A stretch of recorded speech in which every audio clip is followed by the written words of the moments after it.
This presentation is on assessment, especially when we're talking about English language learners. So some of the questions that I'm hoping to address throughout the presentation are: what are the differences between testing, assessment, and evaluation? Because sometimes we use those terms interchangeably. Why should English language learner educators be wary of over-reliance on standardized tests of ELL's academic achievement and English language policy? We've kind of addressed this a little bit, but I'll get into it a little bit more here. What are the challenges of measuring academic growth and English language proficiency under the Every Student Succeeds Act? What are the challenges associated with online assessments? How can ELL educators use authentic alternative assessments to provide valid and reliable evidence of ELL's growth and achievement? And why is there a need for multiple measures? So some of the basics here, the background behind assessment. Testing refers to the administration of tests. So a test is a single instrument that's designed to measure a sample of a student's ability at one particular time. An assessment is much broader. So it's the systematic, iterative process of planning, collecting, analyzing, reporting, and using that data from a variety of sources over time. So it's multiple different types of assessments, planning all of that, collecting that, carefully looking at it. So it's a process much more than anything else. Assessment involves planning what, how, and when to assess with attention to the varied purposes of different constituents or stakeholders, including students, parents, and teachers. Collecting appropriate data from a variety of sources, ranging from informational observations to more formal scoring of student performances. It also includes analyzing student performance data, so looking for strengths and areas of need, reporting on student strengths and needs in a way that are beneficial to them and to teachers and to the school, and then using this performance data to identify what a student must learn in order to move on to the next level. So assessment is a much broader topic because it includes so much. Evaluation refers to the use of evidence gathered through assessment to make a judgment about the student's learning and how effective it is, how effective the teacher's teaching is, or of the educational program. So evaluation then is using all of that information from assessment to then make judgments. It's not moving. Here we go. So within assessment, there are different types, and we'll go over these. There's a summative assessment, and that provides a summary of what a student knows and can do. It's typically given at the end of a unit, at the end of a school year, but it's some sort of final performance where they're providing everything they know and they can understand. A formative assessment provides information to a teacher about how a certain student is doing with modifications that may be needed in instruction. So it's much more informal. It could be just observations. It could be using the whiteboards in class. It could be those exit tickets. But it really is quick information that a teacher can gather on how students are doing. A norm reference test is used to compare a student's score to those of other students. So norm reference tests do not actually tell us how well students did in answering the questions or mastering the content. It only tells us how well they did in comparison to other students. And then a criterion reference test determines how much a student has learned by tallying how many questions are answered correctly. So these tests are designed to determine whether a student meets specific criteria like course objectives or state standards. These state standards or state-based tests are criterion tests. So like the Keystone test or PSSA test in Pennsylvania, those are criterion reference tests. Reliability recognizes that no test or testing situation is free from error, right?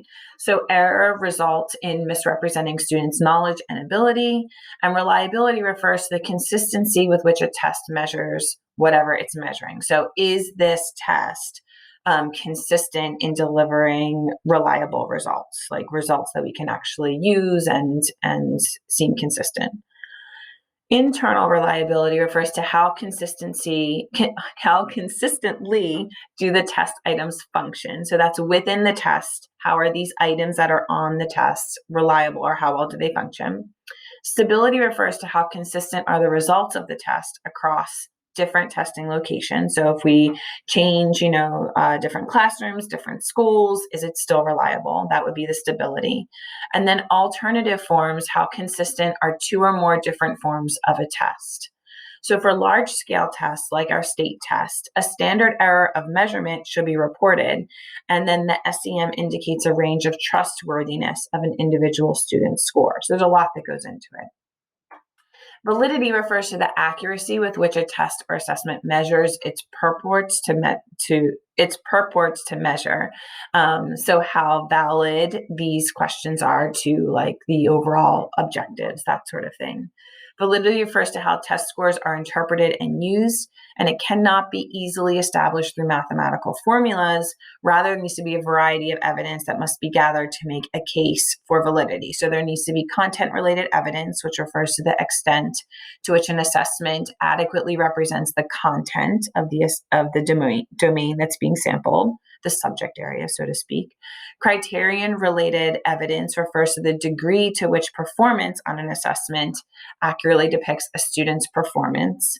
And then construct-related evidence refers to the extent to which empirical evidence confirms that an inferred construct exists, and that a given assessment procedure is measuring that inferred construct accurately. So there's also bias in testing and in assessment. And this refers to the qualities of an assessment instrument that could penalize a group of students because of their gender, religion, ethnicity, socioeconomic status, or any other characteristic that defines them as a group. There's been a lot of backlash on the SAT, or for the SAT rather, because of this idea that it's geared towards, white middle class students or white students of a higher socioeconomic status that would have access to a lot of the examples that are used on the assessment, and that students of a lower socioeconomic status or students of color would not necessarily have some of that background information or that experience. And so the SAT did this whole revamping in response to that. But this is the idea, the bias that may be implicitly included in some of these assessments. Reducing bias is more complex than using diverse names and avoiding certain topics. A test written in English is biased in favor of students who are not proficient speakers of English and biased against those who are not. So when we're looking critically at the requirements for English language learners, we see the National Council on Measurement in Education developed a set of standards for education and psychology testing.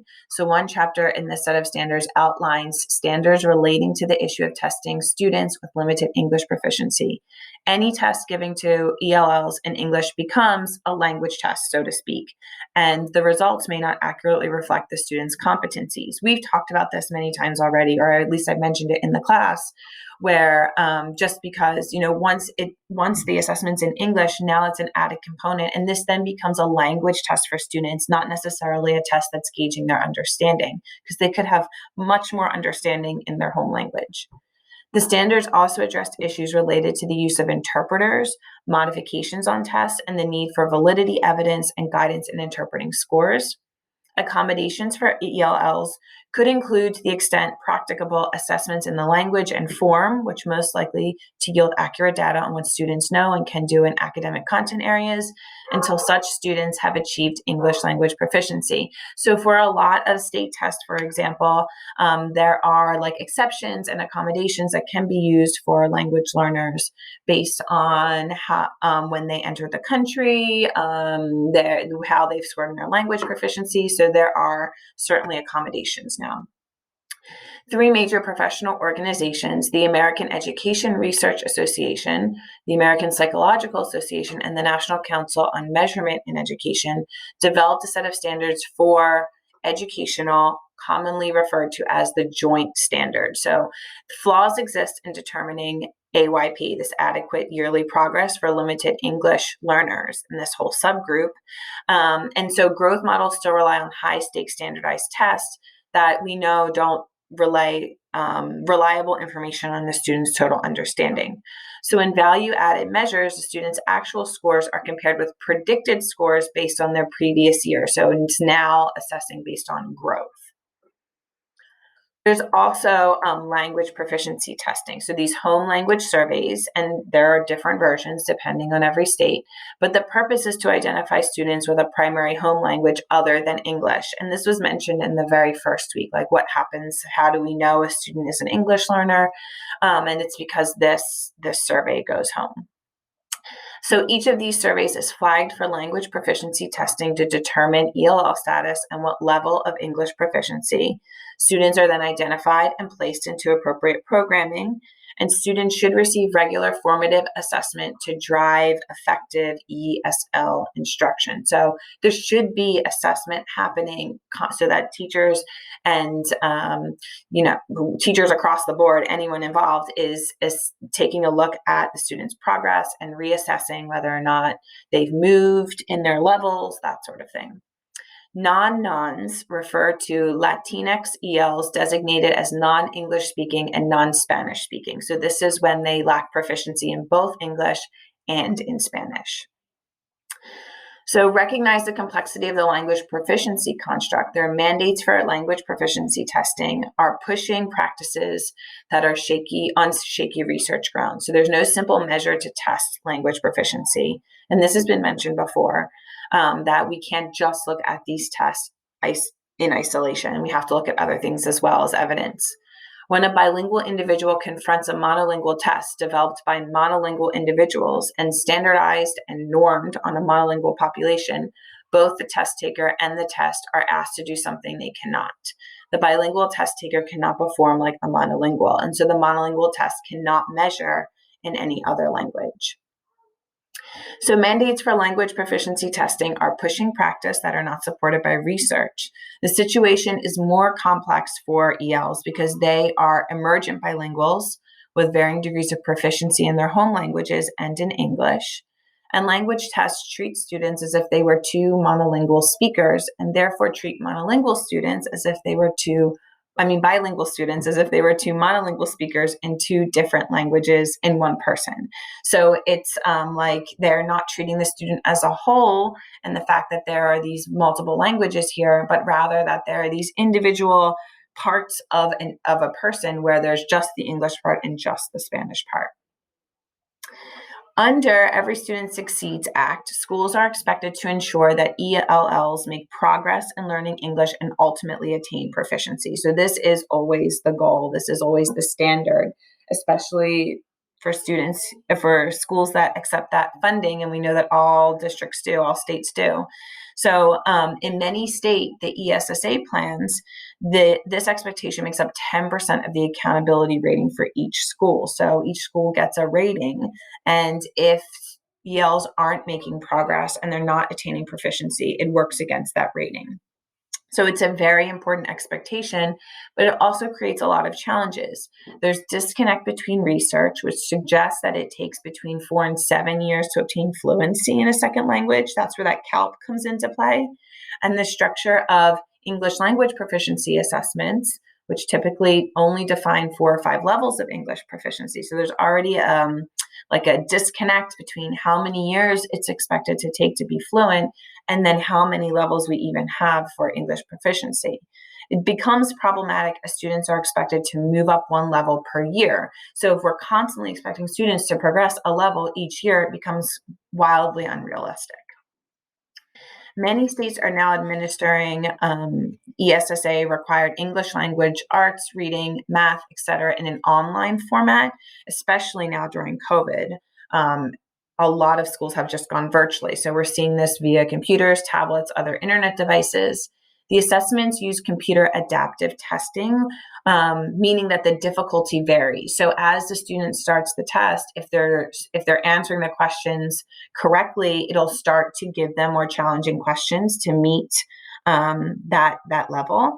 But if they're answering it incorrectly, it'll lower then the challenge and the what's expected of them to a lower level to see just exactly where they fall. So that's computer adaptive testing. It does that on its own. Online assessments are new and must be carefully monitored for validity of content and the constructs they intend to measure. This is also a measure of technology skills for students who may have limited technology skills, especially if they're not exposed to technology. That's another added challenge for them. Is the text large enough for them to read? Does the school have the appropriate Wi-Fi and other server requirements to ensure that the test is secure and can handle the number of testers? There are issues now with, especially because so many districts have been forced to go virtual. Now that we've given them this Chromebook, do they even have internet, right? Do we need to provide hotspots? So it really is thinking through all parts of this when we're thinking of this online test. Consequential validity is that validity should also be concerned with the consequences associated with the interpretation and the use of those test scores. So many bad decisions are based on invalid interpretations, and these decisions can have harmful effects, right? If you're misinterpreting stuff, then it can harmfully affect English language learners, but also teachers and classrooms and schools, and however all of this information trickles down. So research documents the following: narrowing of the curriculum to only those content areas covered on the test, adoption of curricular programs designed to raise test scores, one-size-fits-all scripted phonics and reading programs, elimination of bilingual and heritage language programs replaced with English-only instruction, reduction in the use of sheltered instruction strategies that make complex content area instruction comprehensible for English language learners, purposeful under identification of ELLs so that the schools can avoid being held accountable for an LEP group, creation of stressful school environment focused on testing, and poor performance of ELLs on high stakes tests, leading to inappropriate placement or retention of students. So then we have authentic assessments, and this is probably a term you've covered before in another class, but these are generally developed directly from classroom instruction, group work, and related classroom activities, and provide alternative to traditional assessments. They can be considered valid and reliable in that they genuinely and consistently assess a student's classroom performance. They facilitate the student's participation in the evaluation process, include measurements and evaluations relevant to both the teacher and the student, and they emphasize real-world problems, tasks, applications that are relevant to the student and his or her community. So they identify and build on students' strengths, such as language, prior experiences, interests, funds of knowledge to facilitate learning, which makes them like a great assessment for English language learners because there's a lot of support already you can see built into that. Observations are the easiest way to assess English language learners because it's simply just watching them. So informal observations can be facilitated through the use of anecdotal records, but then there are also systematic observations that can be conducted with a checklist, like looking for specific progress measures. Performance assessment is another form of an observation, but more structured. Students are asked to perform a specific task or create a specific product, and the teacher evaluates the process, final product, or both. So it could be retelling a story and you'd have like a checklist there, or creating a product with a rubric. There's also self-assessment and peer assessment, and then portfolio assessment, which is one of the most effective ways to measure students' progress, right? Because we're seeing a collection of samples of student work throughout a period of time. So typically a semester or a school year, whatever, however long that class runs. And it's organized systematically in a portfolio. So it's very easy to go back to an earlier assignment and really look at the progress that's been made throughout the course of that class. There is a need for multiple measures, and I mentioned this already in this presentation, but also earlier in the semester here. Teachers should use several alternative and authentic assessments throughout the year, right? That's really how we gauge the most accurate understanding of students' progress. One of the major weaknesses of a high stakes test is that success is defined as students meeting or exceeding some sort of predetermined bar, right? So we see that on with the state test, there's this score, and either you meet the score or you don't meet it, and that's how you're successful on that assessment. Those measures, that sort of assessment, cannot show students' growth during the school year. It's a snapshot of time where they are in that moment. Teachers effectively measuring growth in multiple ways will have the strongest understanding of their students' strengths, areas of need, and the effective strategies to reach the learners. So in conclusion here, providing ELLs with effective instruction requires the appropriate use of assessment. Assessment involves systematic planning and collection of student data from a variety of sources throughout the school year. Periodic summative assessment can provide a summary of what students have learned, but ongoing formative assessments are essential to providing information that drives instruction appropriate to the student's strengths and needs. The mandates of ESSA to use ELL high stakes test results for school accountability purposes are problematic. VAM are also experimental. While they have potential to provide useful information for ELL's growth, there's also great potential for abuse. And the frequent use of alternative authentic assessments, such as observations, performance assessments, self-assessments, peer assessments, and portfolio assessment, is crucial for obtaining an accurate picture of ELL's progress. So it's always what we're striving for is a variety of authentic assessments in the classroom. And that really highlights different areas of strength, different areas of need, and provides a more a bit clearer picture on students' growth rather than just a snapshot image.